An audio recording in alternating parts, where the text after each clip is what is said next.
உங்கள் சினிமாவுக்கான ஒரு பப்ளிசிட்டியை 2 வருஷமாக நீங்கள் எதிர்பார்த்துருக்கக்கூடாது. அப்போ நீங்கள் என்ன பண்ணியிருக்கணும்னா, விக்கிரவாண்டி ஈரோடு கிழக்கு இடைத்தேர்தலாம் முடிஞ்ச பிறகு கட்சியை ஃப்ளோட் பண்ணிட்டு வந்திருக்கணும். நீங்கள் கட்சியை ஃப்ளோட் பண்ணிவிட்டு லெட்டர் பேடாக இருக்கிறீங்க மக்களவைத் தேர்தலில். 2 இடைத்தேர்தலில் லெட்டர் பேடாக இருக்கிறீங்க. கட்சியை ஃப்ளோட் பண்ணி வச்சுக்கிட்டு அரசியல் கட்சி தலைவர் விஜய்னு சொல்லி உங்கள் படத்துக்கு அதனால் ஒரு விளம்பரத்தை தேடுறீங்க.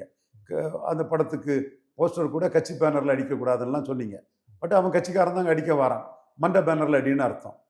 அடுத்த படத்தையும் வந்து நீங்கள் பெரிய அளவுக்கு கடைசி படம்னு ப்ரொஜெக்ட் பண்ணி அதுக்கு வந்து அரசியல் ரீதியாக பெரிய ஒரு ஃபோக்கஸையும் எதிர்பார்த்தீங்க. அந்த இடத்துக்குள்ளே தான் நீங்கள் கட்சி ஆரம்பிச்சு லெட்டர் பேடாக இருந்ததில் ராகுல் காந்திக்காக தான் நீங்கள் கட்சியாக இருந்து லெட்டர் பேடாக இருக்கிறீங்க. அதில் ஒரு உள்நோக்கம் இருக்குது. அதில் ஒரு சதி திட்டம் இருக்குது. மோடிக்கு எதிரான ஒரு சதி திட்டமும், ராகுல் காந்திக்கு ஒரு 7-8 தொகுதி பாதிச்சிடக்கூடாதுங்கிற ஒரு சதி திட்டமும் அதில் இருக்குதுன்னு புரியும் போது தான் நீங்கள் ஜனநாயகத்திலையும் சரி, கரூர் இன்சிடென்ட்லையும் சரி, ஐடிலையும் சரி இவ்வளோ இடர்பாடுகளையும் சந்திக்கிறீங்க.